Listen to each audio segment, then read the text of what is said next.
샬롬. 평안하셨습니까? 새해 첫 안식일인데요. 새해가 되면은 뭐 달라지는 것도 많고 또 새롭게 되는 것들이 많아서 또 새해에는 한 해를 또 전망하기도 합니다. 이 모세가요, 몇 살에 죽었습니까? 120살. 아주 지금 시대로 친다면 정말로 연세가 많이 드셔서 돌아가셨어요. 근데 그 죽음의 기사에 보면 눈이 희미하다거나 그 다음에 기력이 쇠해서 죽은 게 아닙니다. 모세가 죽을 때 신명기 34장 7절에 보면은요, 모세의 죽을 때 나이 120세나 그 눈이 흐리지 아니하였고 기력이 쇠하지 아니하였더라. 그런데 왜 죽었을까요? 눈도 흐리지 않고 기력도 쇠하지 않은데 왜 죽었을까요? 할 일이 없어서? 그게 아니라 하나님의 약속 때문에 죽었어요. 어떤 약속이죠? 여호수아와 갈렙 외에는 1세대 중에 약속의 땅에 들어가는 사람이 있다 없다? 없다. 그것 때문에 눈도 흐리지 않고 연세는 많으셨지만 기력도 쇠하지 않았지만 그는 잠들어야 했어요. 가나안 땅에 들어가기 전에. 그렇죠? 그런데 이 모세가 죽기 전에 느보산에 올라가서요. 어디를 봤을까요? 왜? 가고 싶은 땅이었기 때문에. 그런데 안타깝게도 살아서는 그 땅을 갈 수가 없습니다. 왜? 이것은 하나님의 약속이기 때문에. 오늘 우리는 새해를 맞이해서 앞으로 우리 앞에 어떤 일들이 펼쳐질지 한번 생각해 보고자 합니다. 마지막 사건들을요. 자, 우리 첫째 천사의 기별이 뭡니까? 첫째 천사의 기별. 계시록 14장 7절. 그가 큰 음성으로 가로되 하나님을 두려워하며 그에게 영광을 돌리라. 두 가지를 말했어요. 하나님을 뭐하라? 첫째, 두려워하라. 그 다음에는요, 그에게 영광을 돌리라. 이거는 꼭 뭐 첫째 천사의 기별이긴 하지만 모든 그리스도인들, 구약시대나 신약시대를 막론하고 모든 그리스도인들의 목표는 뭡니까? 그에게 영광을 돌리는 것입니다. 그렇죠? 예. 또 다른 말로 하자면은 당신의 이름이 영화롭게 되는 것입니다. 그런데 그 방법이 뭡니까? 당신의 이름을 영화롭게 할 수 있는 방법.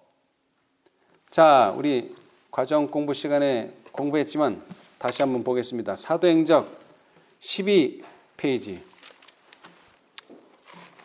이것을 위해서 아브라함을 부르시고 이스라엘을 택하시고 또 교회를 택하셨죠. 자, 사도행적 12. 이것이 바로 구속의 경륜입니다. 주께서 당신의 이름이 영화롭게 될 수 있도록 교회를 통하여 성취하고자 하시는 일은 놀라운 사업이다. 어떤 사업이죠? 치유의 강에 대한 에스겔의 이상 가운데 이 사업이 나타나 있다.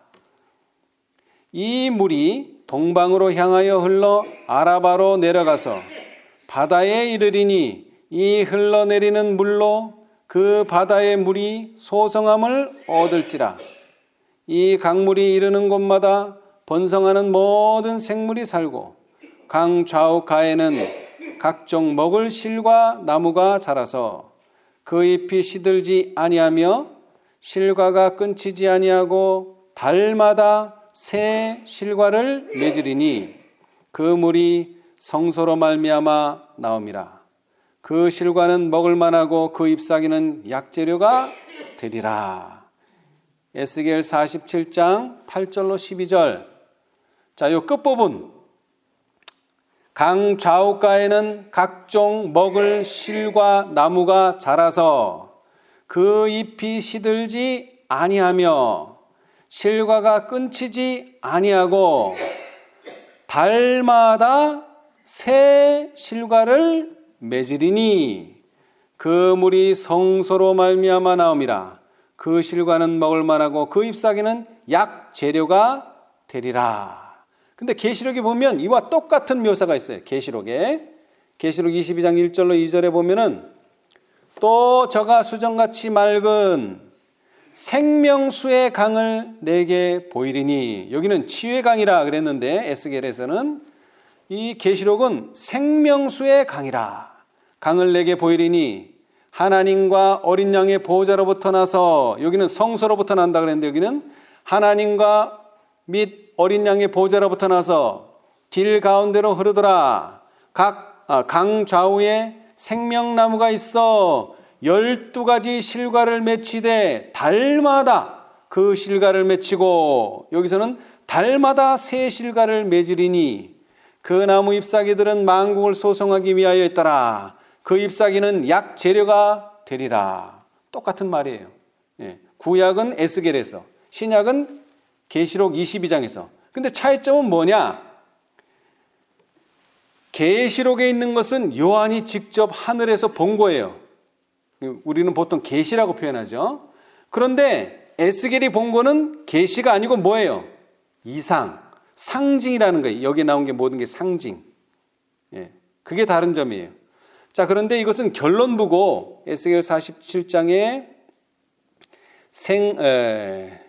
치유의 강의 결론부를 제가 읽었고, 예언의 신도 그 결론부만 적혀 있는데, 사실은 이 이상은 1절로부터 시작합니다. 자, 우리 그래서 에스겔 47장을 한번 보겠습니다. 에스겔 47장. 에스겔 47장 1절입니다.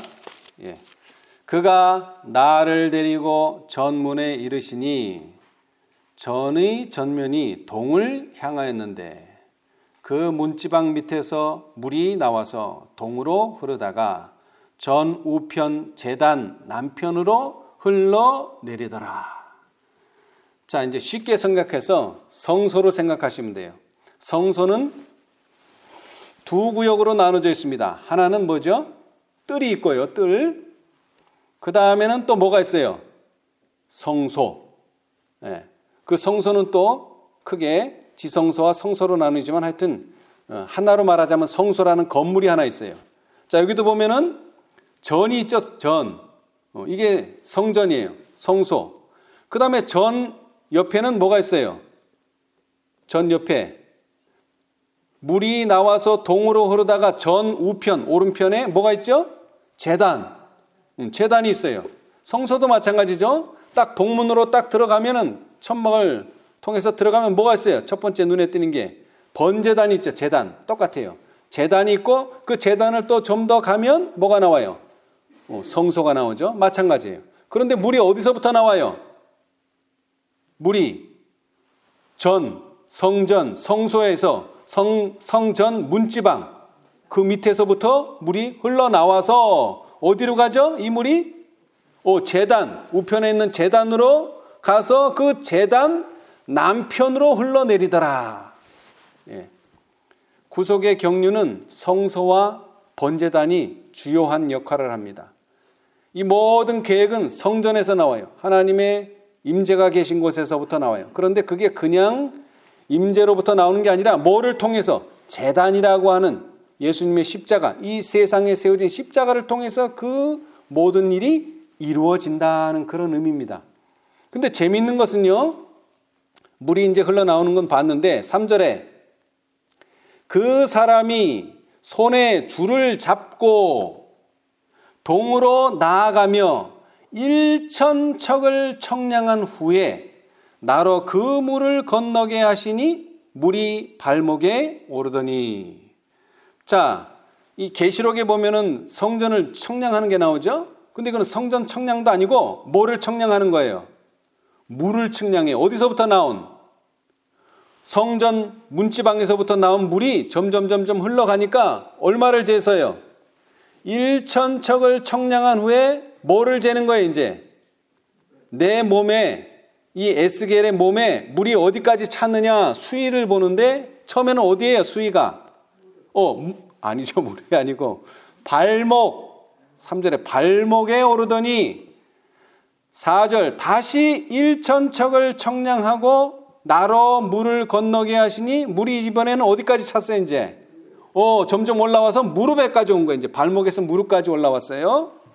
오르고 다시 1,000척을 청량하고 나로 물을 건너게 하시니 이번에는 물이 어디까지 왔습니까? 허리까지. 자, 지금 몇 번 청량했죠? 3번. 근데 물은 어디까지 왔어요, 이제? 허리까지 왔어요. 이걸로 끝나는 게 아니라 또 해. 다시 1,000척을 청량하시니 물이 내가 건너지 못할 강이 된지라. 그 물이 창이라여 헤엄할 물이요 사람이 능히 건너지 못할 강이더라. 몇 번 측량했어요, 이제? 4번 측량하니까는 이제 더 이상 측량 불가. 왜? 내 키를 넘어버렸어요, 이제. 허리에서 그 다음에는 내 키를 넘어버렸어요. 이제 헤엄쳐야 될 상황이 됐어요. 자, 그런데 이걸로 끝나는 게 아니죠? 6절. 그가 내게 이르시되 인자야 내가 이것을 보았느냐 하시고 나를 인도하여 강가로 돌아가게 하시기로 내가 돌아간즉 강 좌우편에 나무가 심히 많더라. 그가 내게 이르시되 이 물이 동방으로 향하여 흘러 아라바로 내려가서 어디에 이르리니? 바다에 이르리니 이 흘러내리는 물로 그 바다의 물이 소성함을 얻을지라. 사실 문지방에서 내려올 때는 시내 같은 아주 작은 물줄기였겠죠. 그런데 이게 4번을 측량하면서 점점 물이 많아져서 창이란 강이 돼버렸어요. 근데 그걸로 끝나는 게 아니에요. 이게 어디까지 들어가죠? 바다가 끝이에요. 바다까지 들어가게 됩니다. 그런데 이 물이 어떤 효과를 가져옵니까? 문지방에서 내려온 이 물이 그 바다의 물이 뭐를 얻을지니라? 소성함을 얻을지라. 바다가 새롭게 된다는 거예요. 이 강물이 이르는 곳마다 번성하는 모든 생물이 살고 또 고기가 심히 많으리니 이 물이 흘러 들어가므로 바닷물이 소성함을 얻겠고 이 강이 이르는 각처의 모든 것이 살 것이며 또 이 강가에 어부가 설 것이니 고기가 얼마나 많으면은 거기에 누가 선다고요? 어부가 있겠다. 참 재밌죠? 하나님의 사업이 사도행적에서 어떻게 이루어질 것이냐? 교회를 통해서 치유의 강이 이르게 될 것이다. 그런데 그 과정은 1,000척을 재고 2,000척을 재고 3,000척을 재고 4,000척을 재니까 어떻게 됐어요? 그 물이 창일해서 자기 키를 넘어버렸어요. 근데 그게 끝이 아니에요. 4,000척으로 끝나는 게 아니에요. 마지막에는 어디까지? 바다에까지 들어가요. 그러면서 어떻게 돼요? 바다가 소성함을 입어서 그 바다 속에 사는 뭐가요? 물고기들이 많으리니. 물고기가 많으니까 또 뭐가 생겨요? 그 물고기를 잡는 어부가 생겨요. 예수님께서 베드로에게 뭐라고 말씀하셨습니까? 내가 사람을 낚는 어부가 되게 하리라. 복음 사업이 이 치유의 강에서 정말 잘 묘사되어 있어요. 그런데 특별히 마지막 사건과 아주 뭐라고 할까요? 마지막 사건을 볼 수 있는 그러한 환경으로 만들어졌어요. 왜냐하면 4번을 청량했는데 물이 사람이 능히 건너지 못할 강이 되고요. 이 4번으로 끝나는 게 아니라 마지막에는 뭐예요? 그 강이 바다로 흘러 들어간다. 이게 끝이에요. 바다로 흘러 들어가야지 끝나는 거예요. 그래서 거기에 많은 물고기들이 소성하게 되고 그 많은 물고기들을 어부들이 잡는 것으로 이 세상의 사업은 끝나게 될 것이다. 마치 치유의 강의 이 에스겔의 이상은 계시록 14장과 계시록 18장의 사업이 어떻게 진행될 것을 희미하게나마 보여주는 것 같아요. 그렇죠? 예.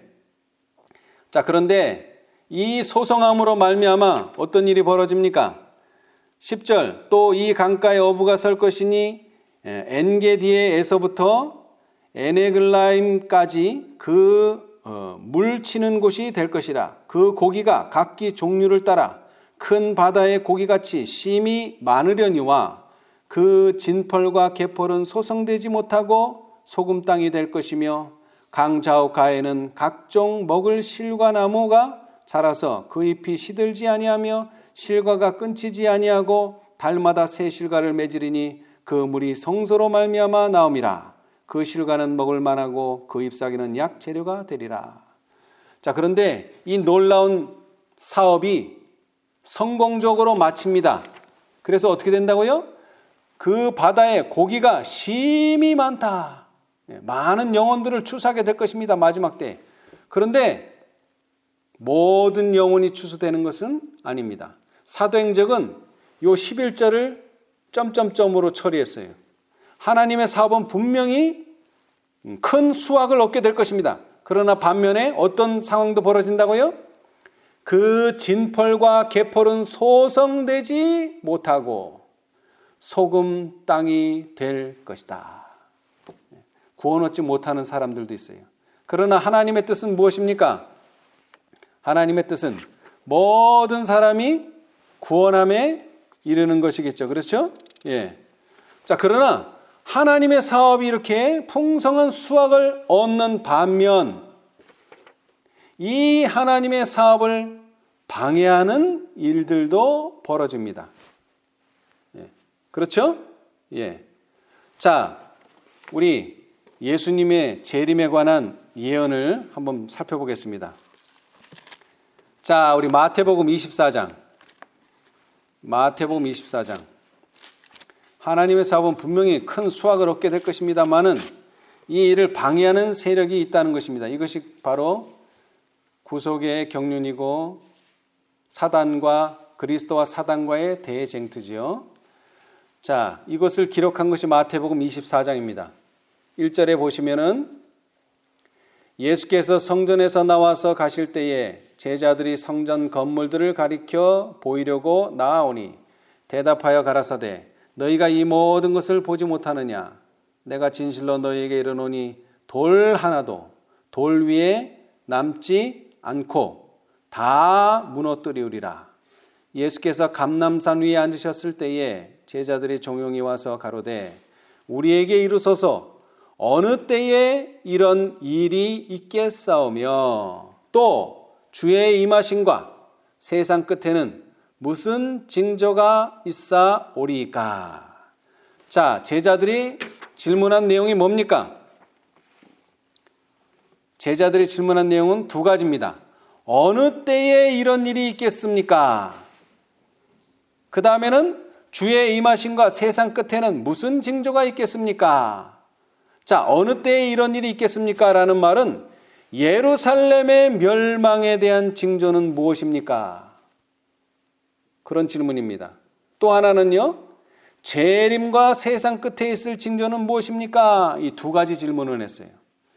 이 두 가지 질문을 함으로써 예수님께서는 이 두 가지에 대한 대답을 따로따로 하지 않고 예루살렘의 멸망과 재림의 징조를 구분하지 않고 섞어서 말씀하셨어요. 섞어서. 예. 그러나 그 말씀 속에는 분명히 예루살렘의 멸망의 징조가 있고요. 그 다음에 재림과 세상 끝에 있을 징조가 묘사되어 있습니다. 자, 그런데 분명히 말씀하시기를 예수님은 이것을 구분해서는 말씀하지 않으셨어요. 다시 말하면 예루살렘의 멸망은 뭐에 대한 상징이라고요? 세상 멸망에 대한 상징이 되기도 합니다. 자, 그러면서 예수님께서 답하시기를 예수께서 대답하여 가라사대 너희가 사람의 미혹을 받지 않도록 주의하라. 많은 사람이 내 이름으로 와서 이르되 나는 그리스도라 하여 많은 사람을 미혹해 하리라. 예. 이것이 예수님의 첫 번째 대답입니다. 여러분, 세상에서 자신을 가리켜 그리스도라고 하는 사람이 얼마나 많을까요? 여러분 그런 사람들이 얼마나 많다고 생각하십니까? 너무나 당연한 거 아닙니까? 어떻게 자신을 가리켜서 그리스도라고 말할 수 있을까요? 이 개신교에서도 이런 일은 드문데 재림교회 안에서 이런 일이 있어요. 하나님의 교회. 여러분 하나님의 교회라고 들어보셨어요? 네, 안상홍. 근데 그 하나님의 교회가 누구를 그리스도라고 말해요? 한 사람을. 그리고 그가 죽으니까 이제 그 부인을 어머니의 교회다. 자, 그것뿐만이 아니에요. 엘리야 복음 선교원. 자기를 뭐라 그래요? 그리스도라고 말해요. 그런 일이 실제로 벌어진다는 겁니다. 오늘날 이 재림교회 안에서요, 많은 말씀들이 있는데 그 중에 지금 이슈가 되고 있는 게 일요일 휴업령입니다. 일요일 휴업령. 그래가지고 저도 어떤 분의 권유로 한 영상을 봤는데 일요일 휴업령이 곧 일어날 것에 대해서 아주 출처도 뭐 유튜브나 이런 게 아니에요. 아주 믿을 수 있는 소스를 가지고 일요일 휴업령이 곧 일어날 것에 대해서 말을 하고 있더라고요. 그것이 진짜냐, 가짜냐, 확실하냐, 틀리냐를 떠나서 여러분 예수님이 우리에게 주신 징조, 예루살렘의 멸망과 그 다음에 예수님의 재림에 있을 징조의 첫 번째는 뭡니까? 종교계의 징조입니다. 그 다음에 언급되는 징조가 뭐예요? 종교계 징조 다음에 6절 난리와 난리 소문을 듣겠으나 너희는 삼가라 삼가 두려워 말라 이런 일이 있어야 하되 끝은 아직 아니니라 민족이 민족을 나라가 나라를 대적하여 일어나겠고 처처의 기근과 지진이 있으리니 여러분 세상과 그 다음에 천연계에 일어나는 징조는 두 번째입니다. 두 번째. 절대 첫 번째가 아니에요. 첫 번째 징조는 뭐라고요? 종교계에 일어나는 징조. 그게 첫 번째입니다. 여러분 세상이 아무리 타락해도 뭐가 준비되지 않으면 하나님의 백성이 준비되지 않으면 이 세상 끝 안 납니다. 종교계의 징조가 첫 번째입니다. 특별히 데살로니가서에는 그때 당시에도 예수님이 돌아가시고 그 다음에 부활하시고 승천하신 다음에 예수님이 곧 재림할 것이라고 많은 사람들이 이야기했었어요. 그러나 데살로니가 후서에는 어떤 일이 먼저 일어나야 된다고 분명히 말했습니까? 먼저 배도하는 일이 있고 순서를 분명히 알아야 된다는 거예요. 자, 데살로니가 후서 2장 3절 한번 읽어보세요. 누가 아무렇게 하여도 너희가 미혹하지 말라. 먼저 배도하는 일이 있고 저 불법의 사람 곧 멸망의 아들이 나타나기 전에는 이르지 아니하리니. 예, 뭐라고요? 막 그리스도가 나타나고 막 이렇게 되더라도 뭐 하는 일이 먼저 일어나야 돼? 순서적으로 배도하는 일이 먼저 일어나야 돼요.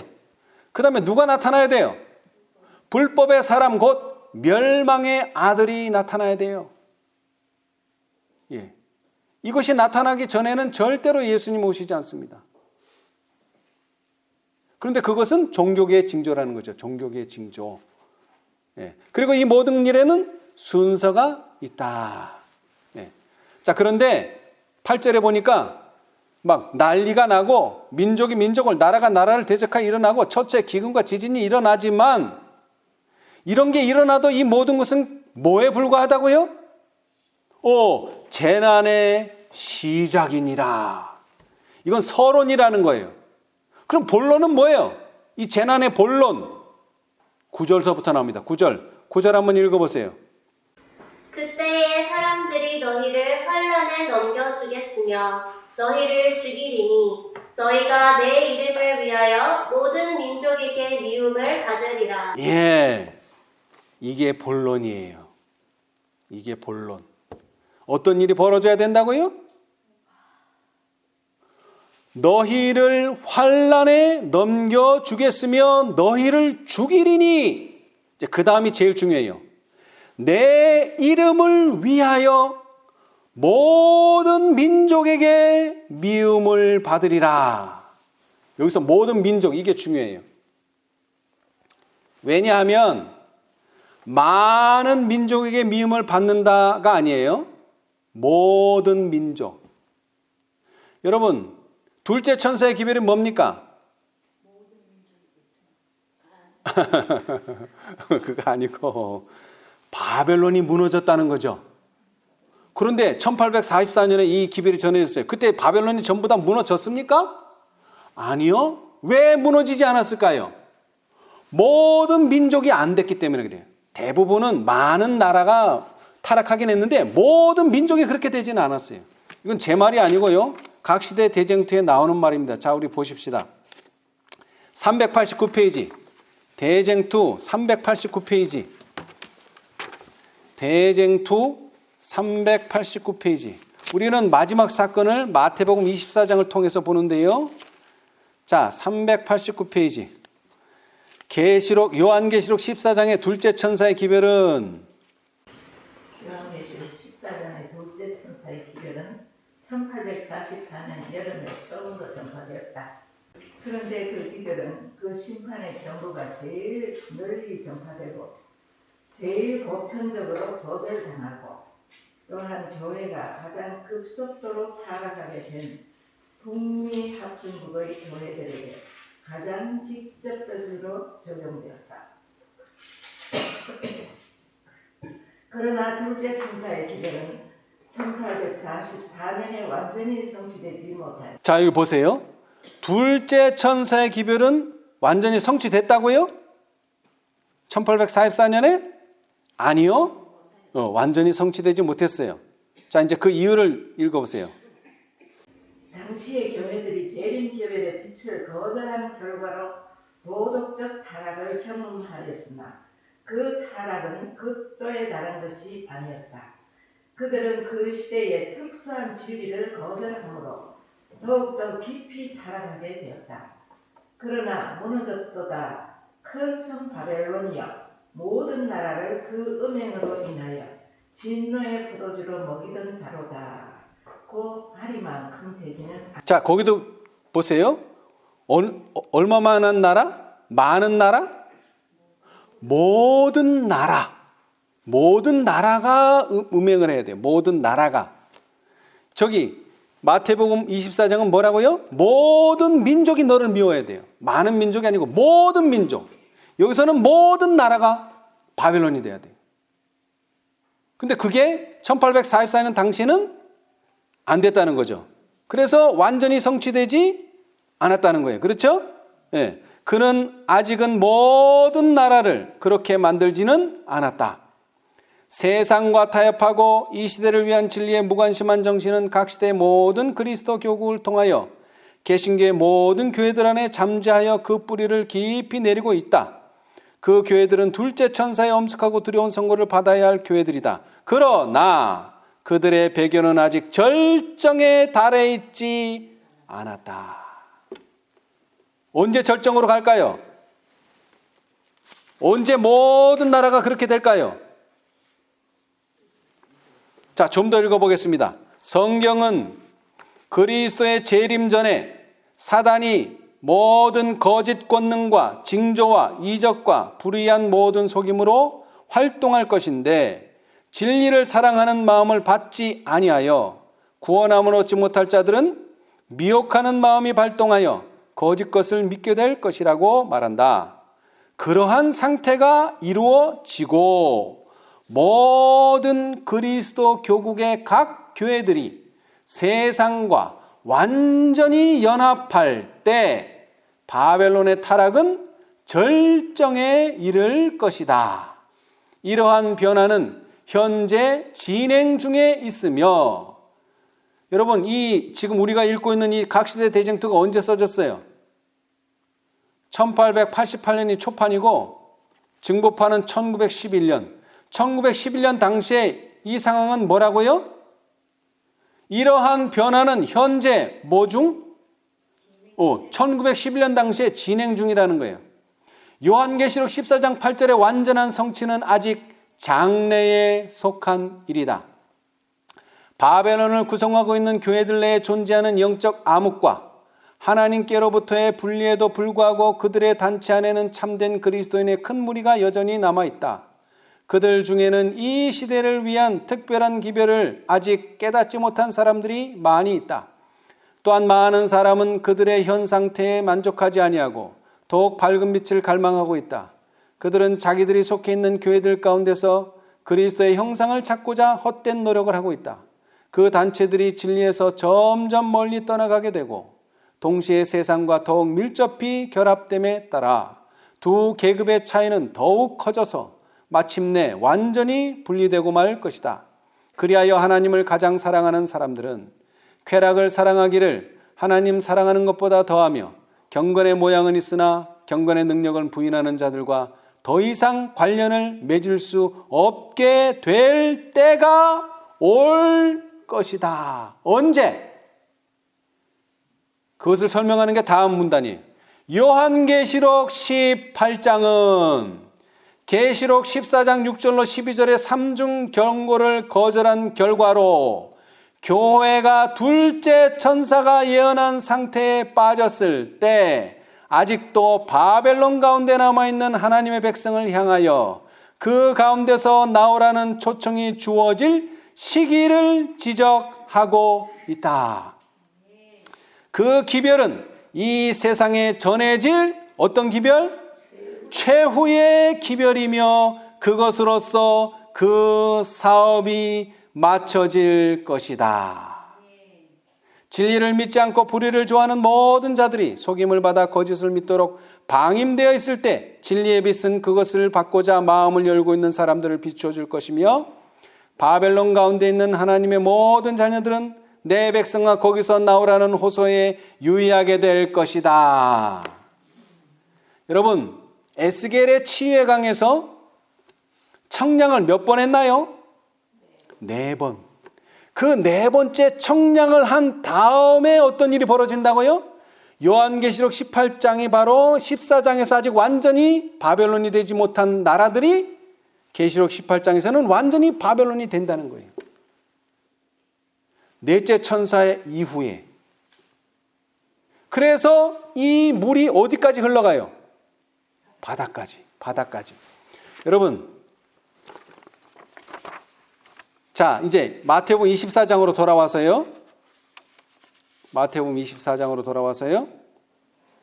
9절 다시 읽겠습니다. 그때에 사람들이 너희를 환난에 넘겨주겠고 너희를 죽이리니 너희가 내 이름을 위하여 모든 민족에게 미움을 받으리라. 그때에 많은 사람이 시험에 빠져 서로 잡아주고 서로 미워하겠으며 거짓 선지자가 많이 일어나 많은 사람을 미혹하게 하겠으며 불법이 성함으로 많은 사람의 사랑이 식어지리라. 그러나 끝까지 견디는 자는 구원을 얻으리라. 이 천국 복음이 모든 민족에게 증거되기 위하여 온 세상에 전파되리니 그제야 끝이 오리라. 여러분, 사실 일요일 법령이 난다는 것은 세상 끝이 다 됐다는 말이기도 합니다. 왜? 지금 성경절이 그걸 설명하고 있어요. 근데 재미있는 것은 하나님의 사업을 반대하기 위해서 하나님의 법을 신실히 지키는 사람들을 미워해서 환난에 넘겨주고 죽이게 될 때에 사실은 이것은 하나님의 사업을 방해하려고 한 핍박이지만 이 핍박은 뭐를 가져온다고요? 이 천국 복음을 온 세상에 전파하는 일을 하게 됩니다.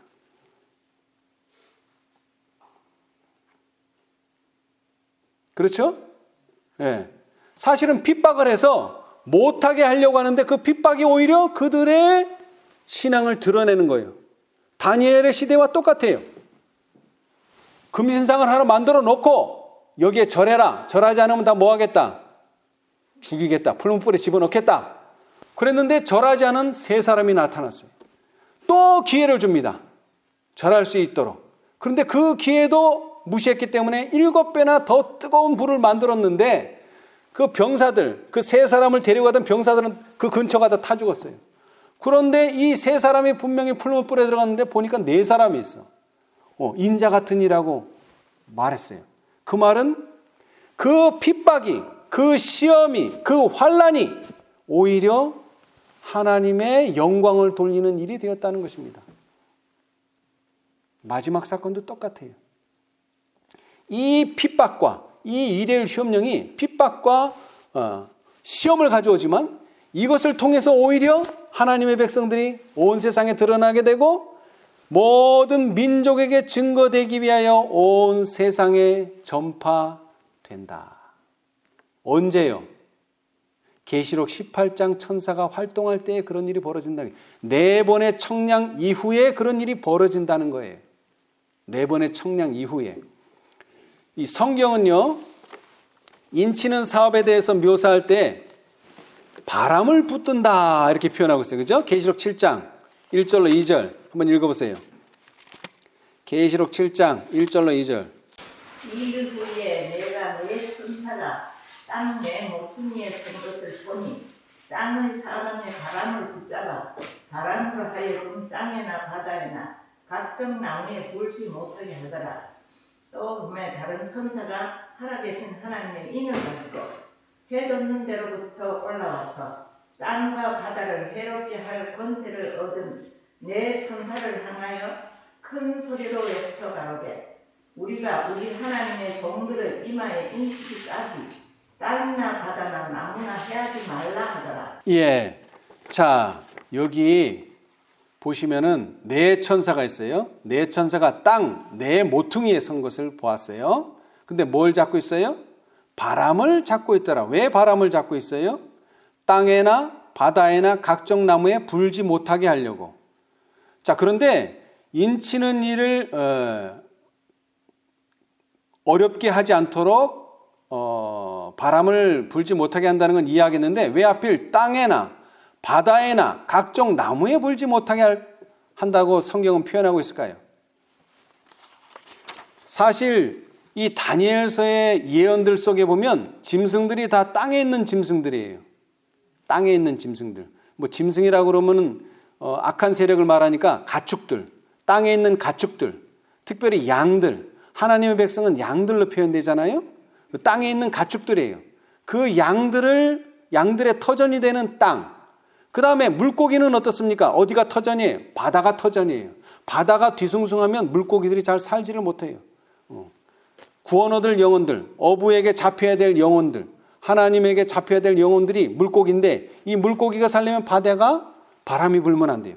그 다음에 나무는요, 새들이 깃드는 나무예요. 예수님께서 비유로 말씀하실 때 믿음이 뭐만 하면 겨자씨만 하면, 근데 겨자씨는 작은 씨로 돼 자라서 나무가 되면 그 나무에 공중의 새들이 깃든다. 이 새도 영혼으로 표현돼요. 이 가축들, 땅에 있는 가축들도 영혼, 그 다음에 물에 있는 물고기도 영혼, 그 다음에 나무에 깃드는 새들도 영혼. 이 영혼들이 인침을 받기 위해 어렵지 않도록 바람을 불지 못하게 하는 거예요. 근데 이 바람은요, 전쟁이나 분쟁, 재난을 상징해요. 근데 그 재난 중에 최고의 재난이 뭡니까? 미워하는, 악인들이 미워하고, 그 다음에는요, 사단이 분노하는 재난, 일요일 시험령이죠. 교회증언 5권 452페이지에 이런 말씀이 있습니다. 하나님께서는 마지막 때에 어떠한 일이 일어날 것을 보여주심으로 그분의 백성들이 반대와 분노의 폭풍을 대항하여 설 준비를 갖출 수 있게 하신다. 이게 뭘 말합니까? 일요일 시험령을 말합니다. 반대와 분노의 폭풍. 그들 앞에 놓여있는 사건들에 대하여 경고를 받은 자들은 다가오는 폭풍을 조용히 기다리면서 주님께서 환난의 날에 그분의 성실한 백성들을 보호해 주실 것이라고 스스로 위로해서는 안 된다. 우리는 게으르게 기다림으로써가 아니고 흔들리지 않는 믿음으로 열렬히 활동함으로 주님을 기다리고 있는 사람들처럼 되어야 한다. 지금은 우리의 마음이 별로 중요하지 않은 일에 얽히도록 허용할 때가 아니다. 사람들이 자고 있는 동안 사단은 주님의 백성들이 자비나 공의를 입지 못하도록 일들을 그렇게 추진하고 있다. 일요일 운동은 오늘날 암암리에 그 길을 마련하고 있다. 지도자들은 문제의 진상을 숨기고 있으며 그 운동에 연합하는 많은 사람들은 저류가 어디로 향해 흐르고 있는지 스스로 깨닫지 못한다. 그 공허는 부드럽고 그리스도인답게 보이지만 그것을 말할 때는 용의 정신이 나타날 것이다. 그 무서운 위험을 피하기 위하여 전력을 다하여 일하는 것이 우리의 의무이다. 예. 그래서 예언의 신에서 말하는 폭풍은 일혈변명입니다. 그런데 이 일혈변명을 말할 때 또는 시련을 말할 때 환난을 말할 때 우리가 기억해야 될 예언의 신이 하나 있어요. 자, 복음성경 계시록 18장 주석, 이 18장 주석이 많이 있습니다만은 소제목 6번째를 보시면 그리스도의 의에 관한 계시. 그리스도의 의에 관한 계시. 시련의 시기가 우리에게 임박하였는데 이는 죄를 사유하시는 구세주이신 그리스도의 의에 대한 계시를 보여주심으로 셋째 천사의 큰 외침이 이미 시작되었기 때문이다. 이것은 온 땅을 영광으로 환하게 할 천사의 빛의 시작이다. 예. 자, 여기서 말하는 시련은 뭡니까? 시련이 우리에게 임박했다. 뭘 말해요? 시련, 폭풍, 일요일 법령을 말합니다. 일요일 시험령. 그러한 일요일 시험령이 올 때가 우리에게 임박했다. 그 이유는 뭐라고요? 그 이유는 임박한 이유, 시련의 시기가 임박한 이유, 그리스도의 구세주이신 그리스도의 의에 대한 계시를 보여주심으로 뭐가 시작됐어요? 셋째 천사의 큰 외침이 이미 시작되었기 때문에 다음 단계는 뭐다? 일요일 법령이라는 거예요.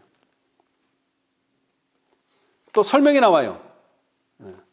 셋째 천사의 큰 외침이 뭔지. 이것은 온 땅을 영광으로 환하게 할 빛의 뭐다? 시작이다. 자, 넷째 청량을, 네 번째 청량, 4천척을 청량한 다음에 그 물은 어디로 흘러 들어간다고요? 바다로, 세상으로 흘러 들어가요. 근데 재미있는 표현이 있어요. 자, 보세요. 이거는 없으니까 제가 읽어드릴게요. 그러나 여러분이 많이 들은 말씀이에요. 가래뽑은 기별 234페이지. 선입관념을 굽히고 이 진리를 받아들이기를 꺼려하는 마음은 주로 미네아폴리스 총회에서 E.J. 와그너와 A.T. 존스의 두 형제를 통하여 주님께서 보내신 기별을 반대한 정신의 다분히 그 근거를 두고 있다. 이거 많이 들어보셨죠? 제가 끝까지 읽어볼게요. 사단은 반대하는 정신을 자극함으로 말미암아 하나님께서 저들에게 주시고자 하신 특별하신 능력을 우리 신자들에게서 빼앗는 데 성공하였다. 원수는 사도들이 오순절 이후에 진리를 선포한 것처럼 저들이 온 세상에 진리를 전할 수 있는 능력을 얻지 못하게 길을 막아버렸다. 진리의 영광으로 온 땅을 환하게 비출 빛이 거절당하였으며 우리 형제들 스스로의 행동으로 말미암아 어느 정도 세상에 접근할 수 있는 길이 막히고 말았다. 여러분, 네 번째 청량이 물이 범람하는 건데 이 범람함 다음에 올 단계는 그 물이 어디로 흘러 들어가야 돼요? 바다로, 세상으로 흘러 들어가야 되는데 이 계시록 18장의 기별을 전한 이 두 형제의 기별이 교회 안에서 뭐 되어버렸어요? 교회 안에서 막혀버렸어요. 교회 안에서. 그래서 세상으로 접근할 수 있는 길이 막히고 말았다. 그러니까 이 치유의 강해에 나온 그 이상과 지금 이 시대에 벌어지고 있는 상황이 똑같다는 거예요. 넷째 측량, 네 번째 천사가 온 다음에 세상으로 나간다는 거예요. 자, 우리 말라기서를 보겠습니다. 말라기. 이 말라기 4장은 당신의 백성들의 사업을 묘사하고 있죠. 그죠? 특히 5절과 6절. 보라, 여호와의 크고 두려운 날이 이르기 전에 내가 누구를 보내리니? 선지 엘리야를 너에게 보내리니. 그가 어떤 일을 한다고요? 아비의 마음을 자녀에게로 돌이키게 하고 자녀들의 마음을 그들의 아비에게로 돌이키게 하리라. 돌이키지 아니하면 두렵건대 내가 와서 저주로 그 땅을 칠까 하노라 하시니라. 이 기별이 마지막 기별이고 이 기별 다음에 심판이 있습니다. 그런데 이 4장 첫 절과 두 번째 절도 똑같은 마지막 사건들을 말하고 있어요. 1절, 만군의 여호와가 이르노라. 보라, 어떤 날이? 극렬한 풀무불 같은 날이 이르리니. 이건 어떤 날이죠? 마태복음 24장의 말씀대로 한다면 그때에 사람들이 너희를 환난에 넘겨주겠으며 너희를 죽이리니 너희가 내 이름을 위하여 모든 민족에게 미움을 받으리라. 그런 날이 어떤 날이라고요? 극렬한 풀무불 같은 날이 이르리니 교만한 자와 악을 행하는 자는 다 초계 같을 것이라. 그 이르는 날이 그들을 살라 그 뿌리와 가지를 남기지 아니할 것이로되. 여러분, 일요일 시험령은 그저 그냥 시간이 되면 끝나는 그런 게 아니에요. 뭐라고요? 극렬한 풀무불이 뭐라고요? 그 뿌리와 그 가지를 남기지 않고 완전히 태워버립니다. 다시 말하면 하늘에 계신 너희 아버지 온전하신 것 같이 온전하지 않은 자들은 여기서 살아남을 수가 없어요. 자, 그 다음에 2절. 이런 일요일 협령이 일어난 다음에 내 이름을 경외하는 너희에게는 뭐가 떠올라서? 의로운 해가 떠올라서 치료하는 광선을 바라리니 너희가 나아가서 외양간에서 나온 뭐같이? 송아지같이 뛰리라. 너희가 저기 뭡니까? 이른비 때에 너희가 사도행전 1장 8절 너희가 권능을 받고 예루살렘과 온 유대와 사마리아와 땅끝까지 이르러 나의 뭐가? 증인이 되리라. 어떤 증인? 외양간에서 나온 송아지. 외양간에서 나온, 이 외양간에서 나온 송아지라는 표현이 뭡니까? 여러분, 송아지가 딱 어머니 뱃속에서 나온 다음에 보셨어요? 바로 걸어요. 바로. 우리 사람은 태어나고 막 처음에는 뭐 걷는 건 둘째치고 가만히 누워있다가 조금씩 움직이다가 나중에 뭐 엎으시다가 뭐 하다가 네 발로 기다가 그 다음에 일어서는데 이 송아지는 그렇지 않아요. 뱃속에서 나오자마자 뭐 좀 꿈틀꿈틀하니 바로 뭐예요? 막 뛰어다녀. 바로. 그런 상태가 된다는 거예요. 근데 뭘 통과해야 돼요? 극렬한 풀무불 같은 날이 통과한 자들만이 의로운 해가 떠올라 치료하는 광선을 바라게 되고 그 광선을 받게 된다는 거예요. 오늘날 우리 재림 신자들의 두 가지 이슈는 이겁니다. 늦은 비를 받느냐, 그 다음에 일요일 시험령을 통과하느냐. 근데 중요한 것은 일요일 시험령이 먼저 오느냐, 늦은 비가 먼저 오느냐. 근데 많은 사람들이 뭐가 먼저 오기를 바라요? 늦은 비. 그래서 이 일요일 시험령은 늦은 비의 성령의 능력으로 통과하기를 바라는데 그런 일은 없습니다. 왜? 왜 없을까요? 이 일요일 법령이라고 하는 것은 환난과 핍박인데요. 이 환난과 핍박은 뭐로 이겨내야 됩니까? 뭐로 이겨내야 돼요? 자, 다시 얘기합니다. 그때에 사람들이 너희를 환난에 넘겨주겠으며 너희를 죽이리니 너희가 내 이름을 위하여 모든 민족에게 미움을 받으리라.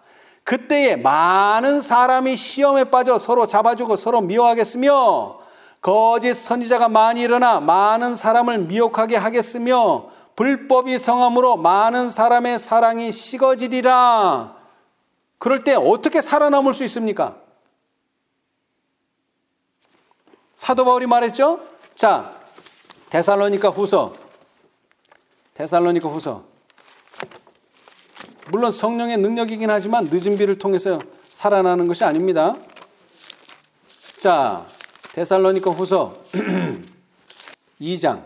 예. 자, 아까도 말했지만 먼저 뭐 하는 일이? 배도하는 일이 있고 불법의 사람이 나타나야 된다 그랬죠. 그죠? 자, 여기 똑같이 얘기해요. 7절. 데살로니가 후서 2장 7절 불법의 비밀이 이미 활동하였으나 지금 막는 자가 있어 그 중에서 옮길 때까지 하리라. 그때에 불법한 자가 나타나리니 주 예수께서 그 입의 기운으로 저를 죽이시고 강림하여 나타나심으로 패하시리라.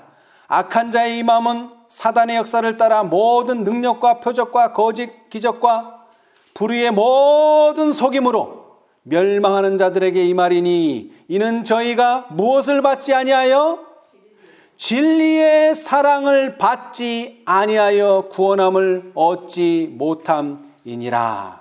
이러므로 하나님이 유혹을 저의 가운데 역사하게 하사 거짓 것을 믿게 하심은 진리를 믿지 않고 불의를 좋아하는 모든 자로 심판을 받게 하려 하심이니라. 여러분, 이 일요일 협령은 어떻게 통과할 수 있을까요? 진리의 사랑을 받는 자들은 통과하지만 진리의 사랑을 받지 못하는 자들은 통과할 수 없어요. 왜? 이 시험도 큰데다가 누가 또 가세해요? 거짓 선지자가 많이 일어나 미혹까지 해요. 시험도 힘들어 죽겠는데 거기다가 불법이 성함으로 많은 사람의 사랑이 식어지리라. 그러나 끝까지 견디는 자는 구원을 얻으리라. 이 사람들을 통해서 이 천국 복음이 모든 민족에게 증거되기 위하여 온 세상에 전파되리니 그제야 끝이 오리라. 아멘. 우리 모두 앞으로 올 하나님의 사업은 이제 영광스러운 결말을 보게 될 것입니다. 확실한 수확을 보게 될 것입니다. 그러나 그것을 보기 전에 우리는 무엇을 통과할 수밖에 없습니까? 극렬한 풀무불 같은 날을 통과해야만 합니다. 그러나 감사할 것은 우리가 진리의 사랑을 받는다면 우리는 이 놀라운 날에 서게 될 것입니다. 그 서게 된 자들을 의로운 해가 떠올라서 치료하는 광선을 바라리니 너희가 나아가서 외양간에서 나온 송아지같이 뛰리라. 올 한 해에도 우리가 다 하나님의 의로운 해로부터 받는 치료의 광선을 통해서 우리의 신앙이 외양간에서 나오는 송아지같이 뛰는 그런 놀라운 신앙을 하게 되기를 간절히 바라면서 오늘 말씀 마치겠습니다. 감사합니다.